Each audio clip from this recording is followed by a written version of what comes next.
예수님께서 수가라는 동네에서 사마리아 여인을 만나 주시는 장면을 알 수 있습니다. 이 사마리아 여인은 아무도 물을 길러 오지 않는 한낮에 우물가로 물을 기르러 왔습니다. 예수님은 이 여인에게 물을 한 잔 달라라고 요청하시면서 이렇게 말씀하셨습니다. 이 물을 마시는 자마다 다시 목마르거니와 내가 내게 주는 물을 마시는 자는 영원히 목마르지 아니하리라.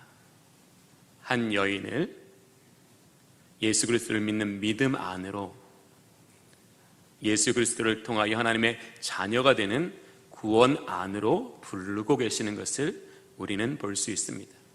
그래서 이 예수님과 여자와의 대화만을 본다면 이 요한복음 4장에서 이 여인에게 주시는 메시지가 구원이다라고 생각할 수 있습니다. 그런데 조금 더 내려가다 보면 주제가 전환되는 걸 볼 수 있어요. 이 여자의 질문으로부터 시작해서 예수님은 여인에게 예배할 때가 올 것이고 그때에는 영과 진리로 예배할 것이다 라고 갑자기 주제가 구원에서 예배로 바뀌는 것을 볼 수 있습니다. 예수님께서 여인에게 이렇게 두 가지 주제를 하나의 문맥 안에서 말씀하여 주시는 것은 구원받는 삶이란 무엇인가를 가장 정확하게 말씀하여 주시는 것입니다. 구원받는 삶이란 예배하는 삶이라는 거예요. 구원받은 백성이 하나님의 나라에 이르기까지 그들이 평생토록 그들의 모든 마음과 힘과 정성을 다하여 행해야 될 것이 바로 예배라는 거예요.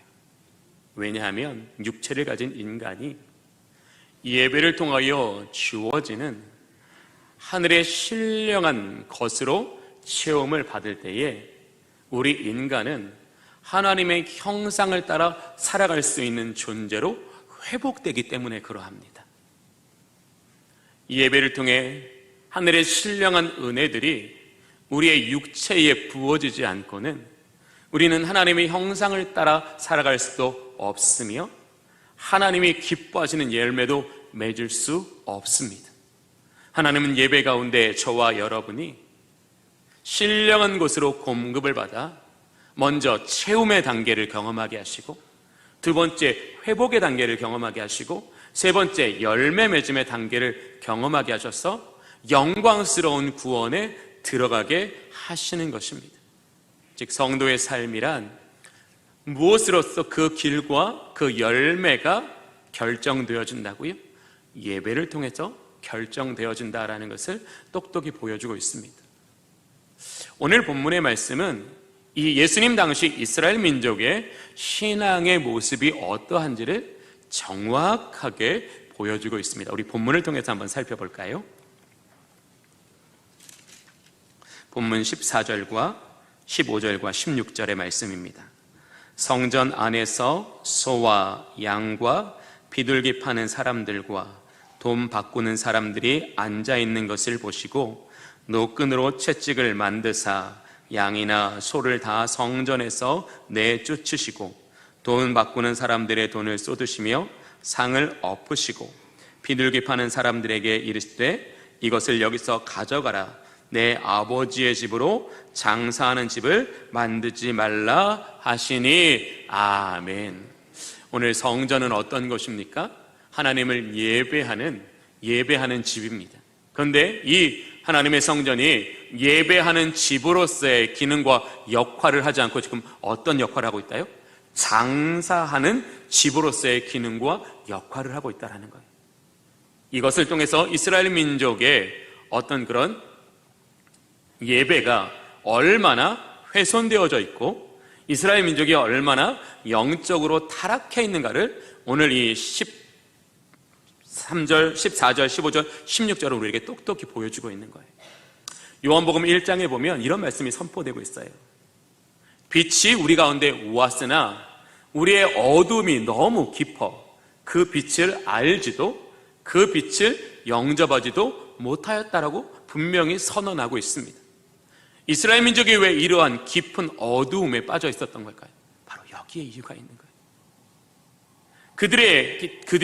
그들이 하나님께 드리는 이 제사가 훼손되었고, 그 제사를 집례하는 제사장들이 영적으로 타락하여서 이스라엘 민족은 지금 깊은 어둠의 상태에 빠져 있다라는 거예요. 근데 그 깊은 어둠이 얼마나 깊은 어둠이냐면, 메시아가 그들 눈앞에 서서 천국의 복음을 선포하시지만 그 복음을 깨달을 수도, 그 복음에 응답할 수도 없는 아주 참혹하고 철저히 깨어지고 부서진 영적 상태에 놓여 있다라는 것을 우리에게 보여주고 계시는 것입니다. 왜 예수님께서는 갈릴리 가나의 혼인잔치에서 첫 번째 표적을 보이시고 그 다음 행보가 예루살렘이었을까요? 오늘 본문을 보면 예수님께서 예루살렘으로 올라가신 것은 유월절을 지키기 위함이다라고 말씀하셨어요. 유월절에는 원근각지에 있는 모든 이스라엘 백성이 절기를 지키기 위해서 예루살렘으로 모여듭니다.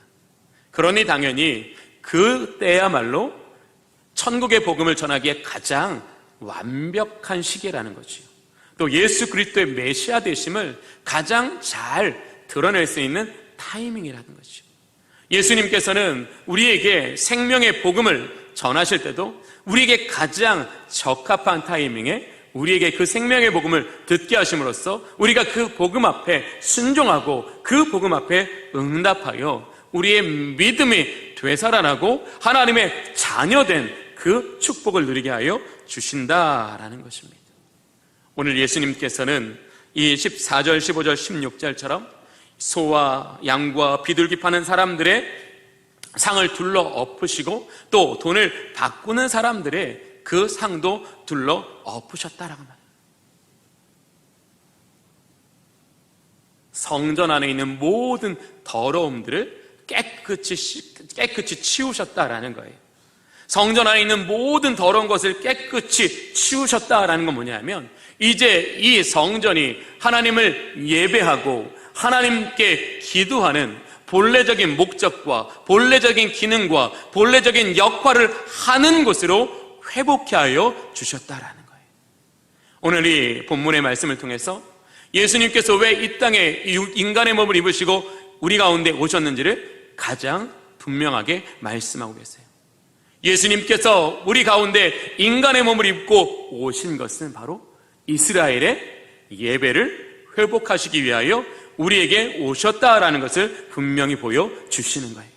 이제 이스라엘의 예배를 훼손하는 모든 불의한 것과 악독한 것들을 모두 제거하여 주심으로써 이제 이스라엘 민족의 성전에 드리는 예배는 하나님이 가장 기뻐 받으시고 하나님의 영광을 온전히 드러낼 수 있는 예배되게 하시기 위해서 예수님은 이 땅에 오셨다. 그리고 지금 그것을 위해서 사역하고 계시다라는 것을 보여주고 계시는 것입니다. 하나님은 오늘 본문의 말씀을 통하여 예수님은 무너진 예배, 불완전한 예배를 회복하러 오신 분이라는 것을 똑똑히 말씀하고 있습니다. 이스라엘 민족은 율법에 대한 잘못된 지식과 이해로서 참된 제사를 드릴 수 없었습니다. 이 율법을 자신의 이익의 재료로 경건의 수단으로 사용하였기 때문에 이들은 이 율법에 대한 잘못된 이해가 결국엔 잘못된 예배의 삶을 만들어냈다라는 거예요. 형식적이고 다른 사람에게 보이기 위한 그런 외식적인 예배에 빠지게 만들었다라는 거죠. 또 거기에 종교 지도자들은 영적으로 타락하여 그 제사장의 직무를 온전히 행할 수 없게 되었으므로 이스라엘 민족의 제사는 하나님이 기뻐 받지 못하실 제사가 되어 그 제사에 참여하는 모든 사람들로 그 제사 속에서 주어지는 은혜를 누릴 수 없게 되었다라는 거예요. 또 이렇게 불완전한 예배를 통해서 이스라엘 민족은 진리와 성령을 부분적으로 경험했고 제한적으로 경험했기 때문에 진리와 성령의 부족함은 그들이 온전한 예배 가운데서 하나님을 인격적으로 만나지 못하게 했다라는 거예요. 마지막으로 이 율법으로 드리는 제사는 어떤 제사였어요? 희생의 제사였다는 거예요. 그러나 성경은 분명히 말씀하십니다. 동물의 피로 드리는 희생의 제사는 완전한 속죄의 제사가 아닙니다. 비록 잠시 동안은 그 죄의 가리우심을 받을지라도 그 죄를 완전히 해결하지 못하였기 때문에 다시 죄에 빠지고 그 죄의 종되어 이스라엘 민족은 어떤 하나님의 은혜도 없는 결핍과 부족함과 한계적 인생을 살고 있었다는 거예요. 바로 그들의 연약하고 그들의 뿌리 깊은 어두움을 해결하시기 위해서 예수님께서 가장 먼저 하셔야 될 게 뭐라고요? 예배를 살리시는 거라는 거예요. 예배를 살리는 것이 이스라엘 민족의 신앙을 회복하는 것이며 그들에게 약속된 축복이 회복되는 것이기 때문에 오늘 본문에서처럼 예수님은 공생의 사역의 가장 처음 부분에 첫 번째 표적을 보이신 그 다음에 가장 먼저 하신 게 뭐예요? 예배를 회복하시는 일이다라는 것입니다. 우리는 예배의 회복이 얼마나 중요한가를 에스라서를 통해서 알 수 있습니다. 에스라가 나무 강단에 올라 하나님의 말씀을 선포하였을 때에 그 하나님의 말씀을 듣는 이스라엘 민족은 울면서 아멘, 아멘, 아멘으로 화답하였습니다. 진리의 말씀이 그의 영혼을 만지시고 지나갈 때에 그들의 심령에는 뭐가 일어났다고요? 아멘이라는 하나님의 말씀에 순종하겠습니다, 하나님의 뜻에 따르겠습니다 라는 전적인 헌신과 순종의 응답이 드러나게 되었다라는 거예요. 그게 예배의 은혜라는 거지요. 그게 예배의 능력이라는 거지요. 예배 가운데 진리가 우리를 만지고 지나갈 때에 아무리 깊은 죄악에 있는 사람이라도, 아무리 깊은 상처에 있는 사람이라도 진리가 만지고 가신 자리에는 참된 회복이 일어나 그들을 하나님께서 되살려 주신다라는 거예요. 오늘 이 예배 시간에도 진리가 저와 여러분을 만지고 지나가시는 은혜가 있기를 바랍니다. 그게 정말 예배라는 거예요. 진리가 우리를 만지고 지나간 자리에는 회복이 일어나고 그 회복을 통하여 우리는 하나님과 더 인격적이고 친밀하며 영적인 관계를 맺게 되는데, 성경은 이것을 딱 한마디로 정의하고 있어요. 화목됨이라고 해요. 화목이란 예배를 몇 번 들었느냐, 그것으로 화목됨이 이루어지는 게 아니라 진리의 말씀이 우리의 마음을 만지고 지나가서 우리의 영혼이 살아계신 하나님 앞에 아멘이라고 화답하며 내 모든 삶의 주인 되신 하나님을 인정하고 그분으로 살기를 결단하는 그 은혜가 내 속에 충만한 것, 그게 화목이라고 성경 우리에게 이야기하고 계시는 거예요. 저는 우리 모든 주님의 성도들에게 화목의 은혜가 임하여 주시기를 원합니다. 그런 하나님의 은혜를 누리기 위해서는 뭐가 필요하다고요? 완전한 예배가 필요하다고요. 이제는 율법으로 드리는 예배였기 때문에 불완전한 예배를 드릴 수밖에 없었다면, 이제 예수 그리스도를 통하여 이스라엘 민족으로 하여금 완전한 예배를 드리게 하시기 위해서 예수님께서 이 땅에 오셨다라는 거예요. 그게 바로 21절과 22절의 말씀이에요. 19절 보겠습니다. 예수께서 대답하여 이르시되 너희가 이 성전을 헐라. 이 성전은 바로 예수님의 몸을 말하는 거지요. 내가 사흘 동안에 일으키리라. 예수님께서 죄와 사망의 권세를 이기시고 부활하여 주셨으므로 예수님은 모든 믿는 자들의 부활의 첫 열매가 되셨고 그것을 믿는 자들에게 영원한 생명의 보장이 되어 주셨다라는 거예요. 예수님께서 모든 죄와 사망의 권세를 이기셨기 때문에 예수 그리스도를 통하여 드려지는 모든 예배는 이제 어떤 예배가 되었다? 완전한 예배가 되었다. 다시는 희생의 제물을 가지고 드리지 않아도 될 만한 완전한 예배가 되었기 때문에 이스라엘 민족은 이제 예수 그리스도로 말미암아 하나님께 나아가기만 하면 그들에게는 이제 불완전한 예배가 아니라 완전한 예배가 열려지게 되었다라는 거예요. 오늘 하나님께서 살아계신 하나님께서 저와 여러분에게 오늘 이 예배가 완전한 예배 되게 하시기를 간절히 소망합니다. 완전한 예배가 왜 중요합니까? 완전한 예배 가운데는 하나님의 그 신령한 것이 우리 안에 임하여 우리의 육체를 주께서 돌보시기 때문에 그러합니다. 오늘 우리 역대하 7장의 말씀을 보면서 이 은혜를 좀 더 깊이 묵상해 보겠습니다. 우리 역대하 7장의 말씀을 함께 좀 보겠습니다. 성경 665페이지입니다.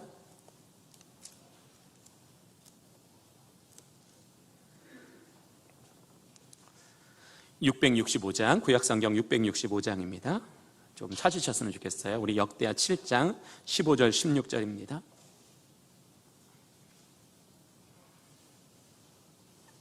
665장입니다. 우리 15절과 16절을 신앙 고백적인 마음으로 함께 합독해 보겠습니다. 시작. 이제 이곳에서 하는 기도에 내가 눈을 들고 귀를 기울이리니 이는 내가 이미 이 성전을 택하고 거룩하게 하여 내 이름을 여기에 영원히 있게 하였음이라. 내 눈과 내 마음이 항상 여기에 있느니라. 아멘. 왜 우리가 예배를 통해서 완전한 구원과 회복의 은혜를 누릴 수 있습니까? 오늘 이 말씀처럼 여호와의 이름이 성전에 영원히 계시기 때문입니다. 그리고 그 다음 구절처럼 내 눈과 내 마음이 항상 여기 있기 때문입니다. 내 눈과 내 마음이 여기에 있다라는 것은 무엇입니까? 하나님을 경외함으로 예배하는 사람들을 보신다라는 것입니다. 그들의 마음을 돌보신다라는 것입니다. 예배하러 나오는 모든 사람들은 하나님은 그 완전하신 통찰력 있으신 눈으로 보심으로써 그들의 죄를 사하여 주시고 그들의 상처를 치료하여 주시며 영혼의 곰핍함을 채워주시고 영혼의 부흥을 일으켜 주신다라는 거예요. 그게 진짜 예배의 축복이라는 거예요. 예배는 드렸기 때문에 축복을 받는 게 아니라 예배 안에 축복이 이미 주어져 있다라는 거예요. 모든 예배자들은 그 축복을 얻기 위하여 자신의 몸과 마음을 구별하여 하나님 앞에 나올 때에 하나님의 눈과 하나님의 마음이 우리를 만지고 지나가시는 것을 경험하게 된다라는 거예요. 그런 예배 속에서 우리는 하나님의 형상을 따라 살아갈 수 있는 참된 회복을 경험하게 된다라는 거예요. 그 회복을 통해서만 우리는 이 땅에 하나님의 거룩한 백성의 삶을 살아갈 수 있으며 부르심을 받은 일꾼의 삶을 살아갈 수 있으며 하나님이 기뻐하시는 성령의 열매를 맺을 수 있다라는 것입니다. 왜 예수 그리스도로 말미암은 완전한 제사가 우리에게 중요합니까? 율법으로 드리는 제사는 부분적인 제사였기 때문에 진리를 아는 것도 부분적이었고 성령을 받는 것도 부분적이었어요. 그런데 예수 그리스도를 통하여 드려지는 완전한 제사는 율법, 진리가 완전히 깨달아지는 제사라는 거죠. 성령이 우리에게 충만하게 임재하는 제사라는 것입니다. 우리의 연약한 몸과 마음일지라도 성령이 우리 안에 그것을 깨닫게 하여 주심으로써 우리는 완전한 진리를 경험하게 되고 완전하신 성령의 은혜를 누리게 되었다라는 거예요. 그걸 통해서 우리는 어떻게 해요? 우리 안에 있는, 우리가 여전히 육신의 몸을 입고 살아가지만 우리 안에 있는 모든 것들이 성령과 진리로 되살아나는 그 회복을 누리게 되었다라는 것입니다. 그 회복을 통해서 우리는 어떻게 해요? 이 땅에서 분별케 된다는 거예요. 의와 불의를 분별하게 된다는 거예요. 선과 악을 분별하게 된다는 거예요. 우리가 분별하게 되었으므로 우리는 이제 무엇을 해요? 더 좋은 결단을 하게 된다는 거예요. 더 좋은 결단을 통해서 우리의 인생은 더 넓어지고 우리의 인생은 더 좋은 곳으로 채워주신다는 거예요. 예배의 회복 없이는 이런 은혜가 있을 수 없다는 것을 똑똑히 보여주시는 거예요. 전 우리 모든 주님의 성도님들께서 예수 그리스도를 통하여 완전한 예배를 드리는 저와 여러분이 되기를 원합니다. 그래서 하늘의 것이 우리 가운데 충만하게 부어져 비록 우리가 육체를 입고 있지만 그 신령한 것이 우리의 육체를 모두 이기게 하심으로써 하나님을 온전히 따라 살아가는 저와 여러분이 되시기를 원합니다. 두 번째, 예수님은 예배의 회복이 신앙의 회복이라는 것을 오늘 본문을 통해서 보여주시는 거예요. 느헤미야서를 보면 포로에서 귀환한 사람들이 제일 먼저 한 일이 뭔지 아십니까? 성벽을 재건하고 성전을 건축하는 일이었습니다. 당시 도비아와 같은 사람이 이스라엘 민족의 그 공사를 방해하니까 어떻게까지 했어요? 한 손에는 칼과 창 같은 무기를 들고 한 손에는 열장을 들고 순번을 나누어 밤을 새어서 제일 먼저 한 일이 뭐예요? 성전을 다시 짓는 거예요. 왜? 성전이 없으면 신앙이 회복될 수 없으니까. 성전이 없으면 하나님의 축복을 누릴 수 없으니까. 이스라엘 민족이 자기 집을 짓는 거나 먹고 사는 일을 행하는 것보다 더 먼저 한 게 뭐라고요? 성전을 짓는다는 거예요. 예배가 회복된다는 건 뭘 말하는 겁니까? 바로 우리의 신앙이 회복된다라는 것을 말하는 거예요. 신앙이 회복된 자리에 하나님은 하늘의 문을 여시고 우리가 쌓을 곳이 없도록 복을 내려 주신다라는 거예요. 그것으로서 우리는 만족된 인생을 살아갈 수 있다는 거예요. 즉 하나님께서 우리에게 신령한 은혜를 베풀어 주지 않으면 우리는 세상의 것으로는 도무지 만족할 수 없다라는 거예요. 그러나 우리가 신령한 것들이 우리에게 주어지는 순간 우리는 지금 내게 있는 것으로 충분함을 느껴지게 된다는 거예요. 그게 은혜라는 거예요. 우리의 육신은, 사단은 우리로 하여금 더 많은 것, 더 많은 것, 더 많은 것을 갈망하게 함으로써 우리를 죄와 육체로 사로잡아 갔지만, 성령은 우리에게 하나님으로 충분하다, 지금 내가 있는 것을 하나님께 드리면 오병 이어와 같은 기적으로 하나님이 내 삶을 아름답게 꾸며가실 거니까 두려워하지 말라라고 우리에게 말씀하여 주시는 거예요. 그게 은혜라는 거예요. 온전한 예배를 드리는 자에게 우리 주님은 두려워하지 말라, 내가 너와 함께함이니라. 놀라지 말라, 내가 너와 함께함이니라. 그러한 은혜가 우리 안에 깊이 들어올 때 우리는 뭘 경험한다고요? 신앙의 회복을 경험하게 된다라는 거예요. 근데 저는 많은 분들이 신앙의 회복을 나 이제 예배 드렸으니까 하나님 나 도와주실 거야, 이런 마음의 상태를 갖는 걸 회복이라고 생각하시는 것 같아요. 아니요, 그거 회복 아니에요. 진짜 회복은요, 우리의 지, 정, 의가 하나님께 완전히 붙들리는 게 회복이에요. 우리의 지정의가 완전히 붙들리면 뭐예요? 우리의 생각이 붙들리고 우리의 감정이 붙들리고 우리의 의지가 붙들리는 거예요. 우리의 모든 것이 하나님께 붙들려 하나님의 핸들링을 받는 삶, 이걸 성경은 뭐라고요? 신앙 회복이라고 말하는 거예요. 오늘 우리 주님의 모든 성도님들에게 하나님의 핸들링 하심이 여러분의 인생을 이끌어 가시기를 바랍니다. 하나님의 핸들링 하심이 없는 인생은 결국 뭐가 핸들링이에요? 죄와 사단이 핸들링이에요. 저는 신앙의 회복을 이렇게 한번 여러분에게 구체적으로 설명해 보기를 원합니다. 진리의 말씀이 우리의 이성 위에 부어지면 우리의 이성은 깜짝 놀라요. 왜? 신령한 것을 경험했기 때문에, 우리의 이성 밖에 있는 것을 깨달았기 때문에. 우리의 이성은 진리를 경험하면 경험할수록 그 진리 안에 있는 참되고 능력 있는 것에 복종케 되는 거예요. 진리를 경험한 사람만이 우리의 이성이 하나님께 복종하여 살아가는 것을 경험하게 된다라는 거예요. 그게 바로 신앙의 회복이라는 거예요. 진리를 경험함으로써 나의 이성이 그 진리 앞에 순복하여 그 진리를 기뻐하게 된 상태, 이게 바로 신앙의 회복이라는 거예요. 근데 이러한 신앙의 회복을 경험한 사람이 누구예요? 바로 다윗이에요. 그 다윗은 사슴이 시냇물을 찾기에 갈급한 같이 내 영혼이 주님을 찾기에 갈급하다라고 이야기한 거예요. 근데 그 하나님이 어디에 계시니까? 진리 안에 계시니까 다윗은 날마다 주야로 하나님의 말씀을 묵상하고 그 말씀을 즐거워할 수 있었던 거예요.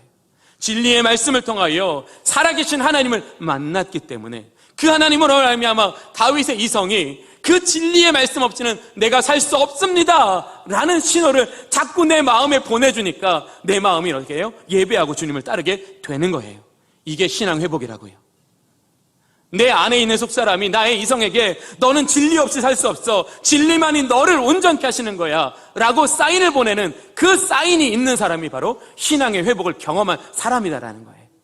그리고 그런 사람의 이성은 세상의 지식을 신뢰하는 게 아니라 뭘 신뢰해요? 진리를 신뢰하게 돼요. 진리를 따르게 돼요. 이게 바로 우리의 지가, 우리의 이성이 하나님을 경험하여 회복된 상태를 말하는 거예요. 또 진리와 성령을 통해서 우리의 마음과 생각을 만져주실 때에 우리 안에 있는 감정의 노폐물이 제거되는 것, 이게 신앙의 회복이에요. 성령과 진리가 여러분을 만지고 지나가실 때에 여러분은 어떻게 돼요? 죄에 대한 애통한 마음이 들어요. 죄에 대한 애통함이 없으면 우리는 어떻게 해요? 회개하지 않아요. 회개하지 않으면 우리는 어떻게 돼요? 죄가 여전히 우리 안에 남아있어서 우리의 삶을 비참하게 깨트려 나갈 수밖에 없다라는 거예요. 그러나 성령과 진리가 우리의 마음을 만지고 지나가신 자리에는 어떤 마음이 들어요? 하나님이 나를 얼마나 사랑하시는데, 하나님이 나를 사랑하셔서 그 외아들을 주셨는데 내가 어떻게 이 죄에 빠질 수 있을까? 내가 어떻게 이 죄로 하나님을 근심케 할 수 있을까? 나는 이 죄로 어떻게 하나님을 근심하게 했을까? 내 마음에 그런 감정이 들어서 내가 다시는 하나님을 근심케 하고 싶지 않아서 날마다 내 마음을 주께로 향하게 하는 것, 이게 신앙의 회복이라는 거예요.